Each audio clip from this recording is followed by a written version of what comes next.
Do I need to do the whole thing again? Yeah, do it. I don't know if I can bring the same energy. Well, there's only one way to find out. Okay. Drink with James, episode 38. We're just finishing. You're just starting. We got Erica Hoida over here. Some fashion, chic styling. She used to be a stylist. She's still a stylist. Stylist. We've been drinking for an hour at this point, sorry. Yeah. But unbelievable growth. Has really been doing this for 2.5 years. It's grown 500,000 followers in the last year. So if any of you out there want to grow 500,000 followers in the next year, you might want to watch the next 45 minutes. And the cops are coming, so I'm out. No, we're going to start.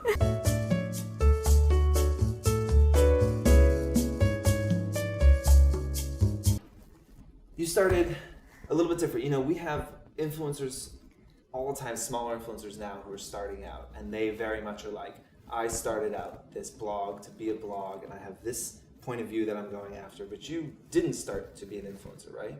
Right, yeah, I started as a personal stylist in San Diego. Okay, so you started as a personal stylist in San Diego, and are you working for, like, you're just working for private clients, like women who want to, like, up their wardrobe? Yeah, I styled men and women, and just all sorts of people, stay-at-home moms to, like, business women, or, like, kind of everyone in between. So then how did you decide, like, how did the blog come about then? So I wanted to set myself apart from the other stylists in San Diego. So I thought if I started a blog, I could showcase my style and I could give style tips. So there's substance behind what I was doing. And so that's how I started the blog. So it was more of a hobby. It was a secondary choice to start the blog, and I didn't expect anything to come from it at all. Right, and like 780,000 followers later. Right, which is like which is crazy. And you're still a stylist, right? I mean, you're here in New York doing styling work before Fashion Week, correct? Yes, I haven't really styled for a while, actually. I kind of had to decide if I wanted to stay with styling or I wanted to do blogging, and I chose blogging because that was just rolling. Yeah. It was rolling, so I'm like, I guess I gotta go with it. Right. Yeah, but I enjoy the styling. Absolutely. Yeah. And I mean, and it comes across in your account. I was saying to you on the street earlier that like you have one of the most, almost like maniacally consistent feeds I've ever seen in my life. Right. You know, like, you can scroll through like really quickly, and it's just like it is just like blue and gray, blue and gray, blue and gray, and I mean down to the poses and everything. But like, not to disparage it, it's actually like it's super impressive. It is how consistent it is. Yeah. How much of that is from like being a stylist and having like a very defined point of view? Right. I think what's a little different for me, not like looking out to be a blogger. It's always been about actual style and not really about me. So I always want like the substance of the clothes to hold its own, Right. and then I want to create a mood with like how I edit, and so I keep it really consistent in my editing. But have you struggled with that as you've grown? Because you're at a point now where at 780,000, what is it? 769, I It think. changes every day. Right. It's probably 780 by the time Right. it's out. Right. I mean, these followers, they have to want to know more about you, right? I don't know if they Do do. they? That's a good question. I don't know if they do. Maybe they like a sense of mystery. They could. Yeah, I mean, have you been in the past, have you been tempted to try and make it more of a like try and do more lifestyle content? I've been trying to like maybe sprinkle it in here and there while still keeping my feed true to what I originally started. But what's working is working for me, so I don't want to mix it up too much because I feel like if I go to more lifestyle, maybe I won't grow as fast. Maybe I won't, I'm growing so fast, so I'm just kind of going with what I'm doing. Yeah, Yeah. you are. And we originally talked because we did a For You, as I told y'all, about growing your following, and I said, Tim, find somebody on the platform who's growing really quickly. Let's see if we can talk. We found your account, obviously, which has crazy good growth rate and consistent. Again, I was creeping back to 2013 today and looking at your likes, and it was, consistently grew pretty quickly. Yeah. It seemed like you didn't have that like I struggled in anonymity for 3 years and then I hit something. Like it seemed to grow fairly quickly, right? The last year and a half, it grew really fast. But my first 6 months, it took me 6 months to get 1,000 followers. Okay. Like, it was a struggle. Right. But I didn't care because I was being a personal stylist. Right. So it wasn't really concerned like, oh, I'm growing so slow. So maybe that gave me the patience because it wasn't about growing. It was just, didn't actually want to go on Instagram. But my friend's like, oh, you have to go on Instagram. Mm-hmm. So, yeah, it took a while to get to that 1,000. Yeah. 1,000. And then I get a lot of reposts, and then things just start flowing. And this last year, like 365 days, I've grown 500,000 people. Yeah, which is insane to me. Yeah. Is that fairly consistent growth, or did you have some spikes in there where you had a press piece or something? Was there anything, or was it just like? It's just consistent. Yeah. It's just been like, consistent. I can like just Just keeps, count every day. keeps It just going. keeps coming. Even if I don't post that day, it just keeps going. And Yeah. I think, my hypothesis would be the maniacal consistency of that feed. When you land on your page, and Tim will put it up everywhere over here, but you land on that instantly, it's just like, it looks professional, Yeah. first of all. Like, you can tell you put a lot of time into it. Yeah. It's super consistent. You know instantly what you're going to get. Right. You're Right. like, this is your style. I mean, down to your style. It's not Right. just, there are influencers out there who are great with consistency. Happily Gray. Yeah. She has a really great color consistency. Grant Legan's got all dark shadows and everything. But you've got that, blues and grays. But then the style is also super consistent. But Yes. diverse. It's not like you're just wearing the same outfit. Right, and I think that really helps me because my followers know what to expect from me. They know what kind of clothes I'm going to be wearing. It's going to be a little edgy. It's going to have like kind of a cool vibe to it. I'm not going to be running around in a tulle skirt. They know this about me. I'm not like all Right. over the place. So I think people can get a sense of me really quick when they come Yeah. to my feed. They understand me within a couple seconds. Right. And it's not that I know that much about women's fashion, but going through your feed, it is wearable. Like, because you're a stylist, right? And Right. because you're coming from that background, it feels like you could look at your feed in the morning before you got dressed and that would help you make a decision on what you're going to wear that day. Right? Sure, you're right. And it's less like, I love Atlantic Pacific and Blair, right? But Right. she's wearing like Disney princess outfits almost, Right. right? It's like not a lot of people can pull off an all pink look Right, in the middle of the which day. is amazing. Right. I can't do that She for kills sure. it. Yeah, Yeah. she does for sure. But are you thinking about that? Are you thinking about like, is the person that's following you, which is mostly female, we were looking at your demographics today, I think it was 94% female, so it makes Right. sense. They're coming for style advice, right? Yes. Specifically, and a specific type of style. Right. And so are you looking at like, as you're shooting these outfits, or like, are there photos that you want to post of an outfit or something that you say, actually, this doesn't work. This is not gonna, like, I love this photo. Yeah. Or I love this outfit, but for my feed, it doesn't make sense. I'm pretty consistent what I wear and what I post.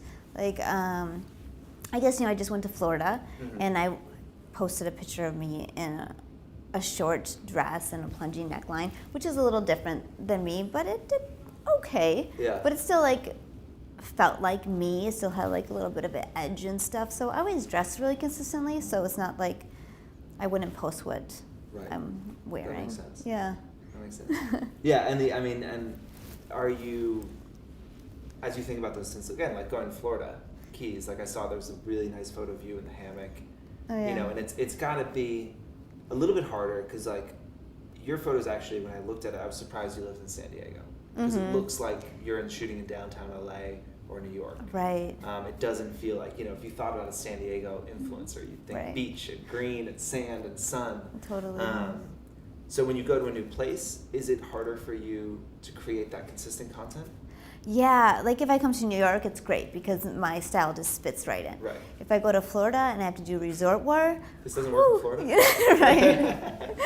Yeah, it's tough. Yeah. And I can feel that too. Like when I go somewhere, like I went to Florida and there's palm trees, and I don't usually shoot beach, even though I live by the beach in San Diego. It's a little tougher because like I want to show them somewhere different. I don't want to shoot up against the wall like I always do because I want to just show that I have a little bit of diversity, but then I know it's not going to do as well when I post it. It's not going to get as many likes as I normally get, which was the case. Right. But I decided, like, I know it's not going to, and I'm going to be okay with that. Right.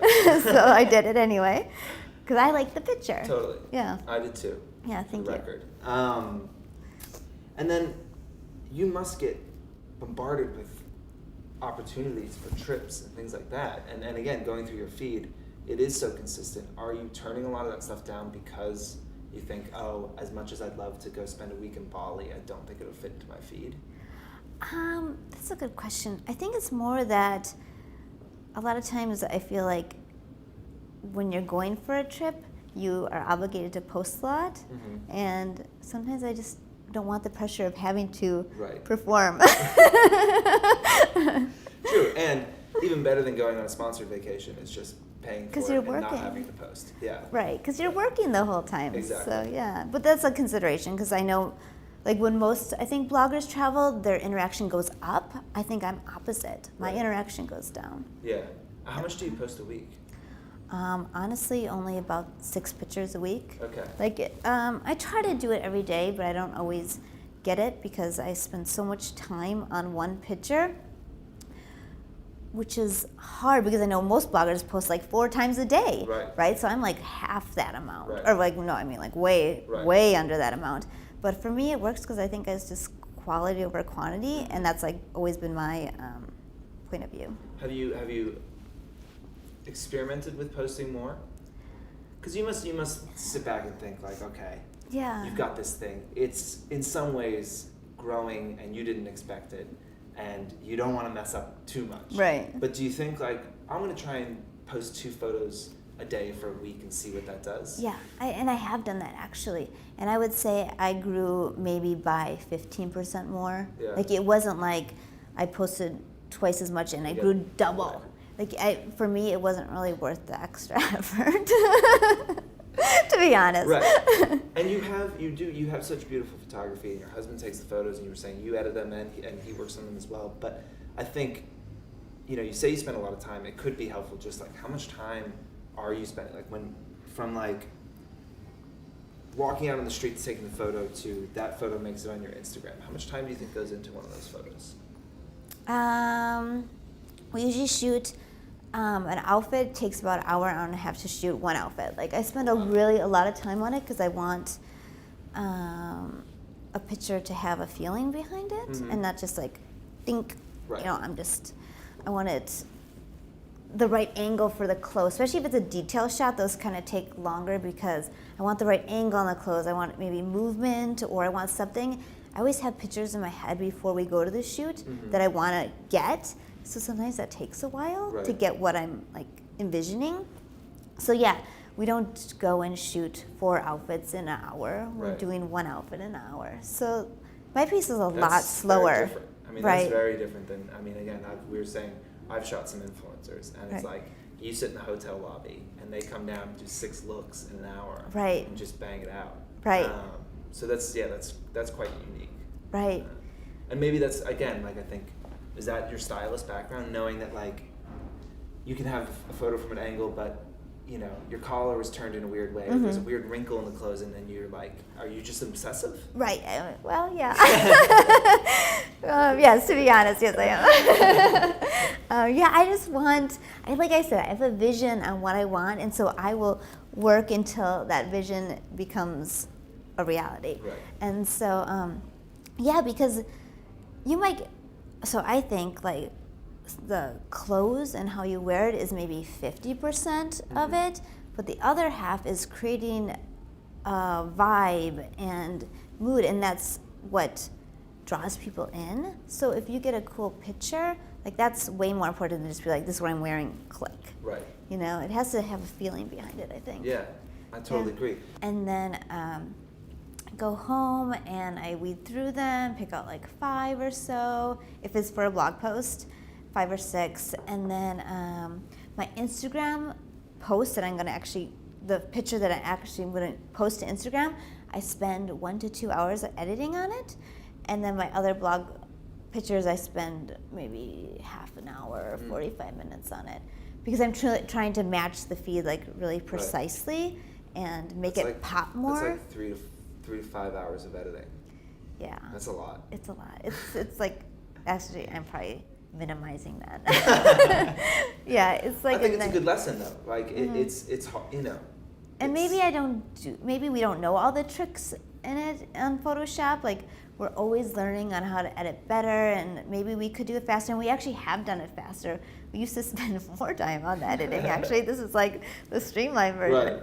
And you were actually saying earlier that your husband used to edit your photos, but he had a different vibe than you, and you learned. And we were talking on the show earlier that, like, I was saying, like, if you are an influencer, you need to know how to work Photoshop. You need to know, like, how to work a camera on manual. If you want to shoot video, you should know how to edit it. Like, how important was that for you when you were like, I'm not getting what I want. Right. I'm going to just learn and do it. Yeah, I think that's super important, because I noticed once I changed to, taking away some colors in my feed, adding a little bit of filters that I thought were really cool, I noticed I started growing faster. Mm-hmm. So I think once like that all came together, like my outfits with my vision, it definitely paid off. So I think that's definitely a must to invest in like a Photoshop class, or have someone teach you, because you can do a lot on Photoshop. You can. Yeah, it's amazing. All right, I've made myself lose like 20 pounds on Photoshop. Oh, I don't do that. I do. I liquefy shit out of myself. Like, it's a photo of me on the bike. I just like tuck that stomach up, just pull the legs in a little bit. Absolutely. That's okay. But I like if we shoot and let's say my hand is completely white. Yeah. And I don't want to post a picture with my white hand. That bothers me. Right. So like I have to learn to like mask it out, put some color back into it, and then just create highlights and shadows and try to like make things pop more. And did you take a class, or did you watch YouTube videos? How did you learn? My husband knew how to do it, Yeah. so he kind of taught me, and he still is better than me, so I let him like finish off my pictures, but I'm doing 90% of it, but I will get to where I know how to do it 100%. What's your vibe, you think? Like, what do you effortless, edgy, cool, yeah. Uh-huh. And do you think that, like, if you were starting out today, right, and it's totally, obviously the way you started out was totally different, with very happy accident. Right, yeah. But if you were starting out and you were like, I'm going to be an influencer today, would you start with that? Would you start with, like, what is my vibe? And what am I trying to, like, say here? Yeah, I would say you need to start out with a super strong point of view, a super consistent personal style, and you just have to somehow stand out, because there's so many people who are bloggers. Like, it seems like if I had to do it again now, like, and try to get into the blogging, like, that would feel overwhelming. So you really have to have a strong point of view, I think. Yeah. But, I think, to your point, like, you're fairly new, really. Right. 3 years. I mean, we talk about, we pulled some stats on some of the top influencers, and most of them are doing it for 7 or 8 years. Oh, wow, yeah. So your growth is crazy and amazing. Right. So, but I think it points to the fact that there is still room, right? There's still gaps in the market. And there's still, like, room where you can grow if you're like hitting something that's not being talked about. For sure, definitely. You just have to have a unique point of view and like execute it really well. But you have to like really work hard on that. Yeah, it's not like a easy, like, I'm just going to take a picture and post it. Like, I don't think that cuts it anymore. Yeah, I don't think so. I think it is a lot more professional now. You have to be quite good. Yeah. How many, we haven't had like a style influencer on the show in a while. So how many outfits, you do 6 to 7 photos a week. How many outfits is that for you? 6 or 7. 6 or 7. So it's a new outfit every day. Yeah. Okay. I mean, most of the time, blog posts, maybe I'll post 1 or 2 of those pictures. But most of the time I want people to come to my blog to see like most of the pictures. And are you doing those, are you shooting every day, or are you like taking a day and being like, we're doing 8 hours of shooting today? No, we usually shoot more like every day, maybe maybe I'll do like a blog post and then an outfit of the day. But when I say it's like my outfit of the day, it truly is my outfit of the day. Like I work it up, I'll maybe shoot it in the morning, and then I spend the time, usually I spend an hour to 2 hours working up the picture, and then I'll post it at night. Yeah. Yeah. Okay. But I think like my content speaks for itself, and so that like brings me good relationships, and I always try to go above and beyond what they're expecting. So I spent like I said, I spend a lot of time on everything, but I really want like my collaborations, everyone to be happy, and I'll like really work super hard on those. We can speak from personal experience. We've worked with you, and your stuff it's beautiful. Thank you. And when you say going above and beyond, you're not the huge, you don't post that often. So Right. if you're doing a collaboration, it's one Instagram or two Instagrams. Are you over delivering and giving them 3, or is it that you're putting more effort into those 2 than most people would, or is it both? I think it's both, actually. Yeah, I think I put more effort into like getting that right shot for it. But you have a massive following, and each one of your Instagrams is worth quite a lot of money. I'm sure, and I know. Right.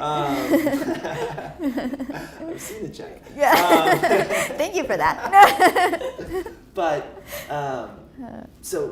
you over delivering. There's a huge opportunity cost, right? Are you still doing that? Are you still, like, for collaborations you love, you're posting more than they ask for? I post more than they ask for if I love the extra image. So if I really love this this another shot, then I'll post it. If I don't love anything more, then I don't, because I really just want to get as best engagement as I can. Right. Like I just really try to keep that's always in the back of my mind.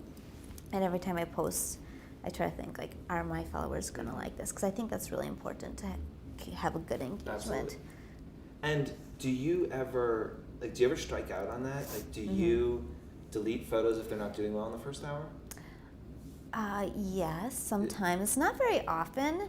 Not very often, but it has happened. And my rule of thumb for it is if I love the picture and it doesn't do well, I don't delete it. I love it, I'm going to let it ride, no matter what it is. If I don't love it and it doesn't do well, then I'm like, maybe it's not the best. Yeah. So I'll delete it. Not in the first hour. Usually I let it, it depends on the time of the day that I post, because different times will start out faster or slower. I keep an eye on the times and so I can get it. Yeah, are you planning your posts based on time of day? How do you know Monday 5 o'clock? That's my sweet spot.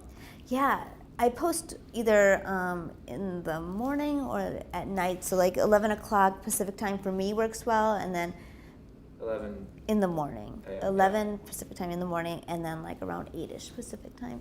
At night have been consistently good for me. Right. So I kind of just keep that up.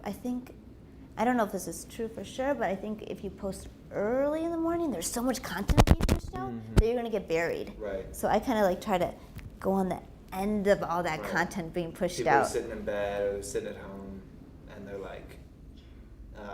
at night, but then you're thinking 11 a.m. Yeah, it's right after the wave of all the bloggers are pushing their stuff out, so I try to get on the end of it, so I'm at the top. Right. So They haven't seen 15 outfit posts, maybe. Right, and then at night, I think it starts out slower, but Europe wakes up and then it gets going again. Yeah. So I pay attention to that. Yeah. So, we talked about the lifestyle thing, and I think something unique as well is we talked a lot about consistency with your feed, right? And you have a whole nother life that's not in there. Right. You have a family. Right, I do. Yeah, no one knows about it. Does the family want to be on the feed? No, they don't. They don't. No, they have no interest in being on the feed, and I have 2 kids. Yeah. And I know people are going to be shocked when they hear that. Because, I started out as a business. This is my styling business. Why would I put my kids in it? Right. Because I'm styling men and women and stuff. So it never started out with family. It was never about me. It was always about the clothes. So it didn't seem natural for me to bring my kids into it and my family. And I don't really want to expose them, I guess. Yeah. So I just make a decision just to keep them aside. And I mention my husband. I don't really mention my kids. Just because I just, want to keep them hidden. Right. We talked about the importance of, honing in your point of view. Right. Again, I think I love that you watch a show. That's amazing. Yeah, love it. And I'm gonna feel a little starstruck. I feel starstruck, actually. I totally do. I'm like, oh my gosh, I'd be so nervous meeting James. I'm sure it was a letdown. No, not at all. But other than that, a lot of influencers who are watching the show, I think a lot of them are, they're in the struggle right now. They're in that first 6 months that you had struggle. Yeah. And they're just like, it's hard because it feels like nothing's really working, right? Is there any advice for those people who are just starting out or they hit a plateau of kind of what they should be thinking about and how they should be thinking about this as a business? Yeah, so I would say how I grow, I don't know if it's still true, but I can say looking back and when I decide that I want to start growing, because before I didn't really care so much, and when I want to start growing, I started creating pictures that I felt was going to be reposted. So that was always my goal. I'm going to create something that inspiration accounts are going to repost. And sometimes they tag you in the caption and sometimes they don't, and sometimes they don't tag you at all. Right. So that doesn't work. But so you don't really have control over that. Mm-hmm. But I would say look at inspiration accounts. What kind of pictures are they posting? What kind of quality pictures are they posting? And then look at how many likes those pictures get. What ones don't do well, what ones do well. Kind of analyze what's going on and then create pictures that are authentic to you for sure. Don't try to copy anybody because you're never gonna do as well as that person. So be authentic, but create stuff that's gonna get you exposure. You need exposure. If you don't have exposure, even though you're awesome and you might be amazing, you're not going anywhere in terms of gaining a following. You're shouting into the void. Right. Right. You could have a beautiful feed if nobody visits it. It doesn't matter. Right. And even if you have good engagement inside your feed, if nobody new is coming in, then it doesn't matter. Right. And that really, we spoke on the phone earlier this week, and you mentioned that every photo you do, you want the brand to repost it. You want these inspiration accounts to repost it. And that is interesting because I've never heard an influencer be that specific about this is my goal when I shoot these photos. Are you thinking when you have a brand that you're not working with on a collaboration, but you're going to wear their clothes in that day? Right. Do you do the same thing? Are you looking at their feed and thinking about things they want? I mean, now your style is so defined that you're in it. But think a year and a half ago when you were just kind of starting your kind of crazy growth. Right. Were you looking at Frame Denim's account and thinking, okay, they're going to repost this. I feel like definitely. I did that a lot with my shoe shots. Now I don't do as many shoe shots as I used to do. I used to those were my bread and butter. Those got reposted. People loved them. Right. And so I'd always do them a lot. I spent a lot of money on shoes. A lot of money. But I knew the brand was going to repost it. Right. And then I knew I was going to get growth from that. So I was specifically creating content that I knew was going to get reposted, that would bring people in, then people can make up their mind if they want to follow me or not. Right. Speaking to influencers similar size to you, smaller, a little bit, whatever, you get to a point where you can't accept free stuff as much, right? Because brands want you to post it and it's not worth it for you. So you do start investing in these pieces, and you say you spend a lot on shoes. And how important do you think, as an influencer, it is to not just take free stuff that brands send you, but invest in those pieces that you feel really passionately about? Yeah, I think that's really important and kind of defines who you are. And you know what? Everyone has what their specific goal is. So if you're a thrifts, if you like thrift stores, then you gotta do that. And maybe you don't have to spend a lot of money on anything. Right. But for me, I always started out as kind of luxury. That's just what I like. Right. Well, if you're going to choose between thrift store and luxury,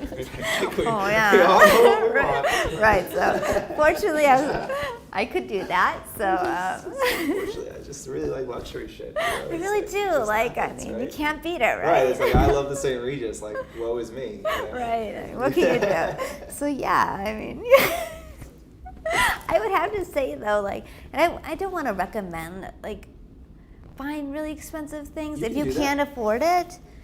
If you can't afford it, because you could go under. I spend a ridiculous I'm just being honest. Literally throw yourself into bankruptcy. You could, and Yeah. I was lucky that I could do that. I didn't throw myself into bankruptcy, but I could have thrown myself in Right. bankruptcy. So, if you can afford it, definitely I would say sprinkle in luxury, because like the it bag, the it shoe, those are going to get reposted. Right. Like that's like how I grew. I really Yeah. thought, you know, like these shoes are amazing. I know if I take a picture of them, they're going to get reposted. This bag's amazing. If I get to, you know, it's going to get reposted, Right. and then I'm going to get more followers. And that was, once I decided I wanted a following, that was like a way to get more followers. It's like posting those kind of items that I knew people were going to love, and they're going to love the imagery. And Yeah, and like, I mean, a Chanel bag can like elevate anything that you're wearing Yeah. into looking like fantastic, right? Yeah. Thank you so much. This was so helpful. People are gonna lose their shit, I know. This was really great, and you can come back anytime. I would love to. I love it. Yeah. So much fun. So, I don't really know how to say goodbye. We have to. So goodbye. Bye.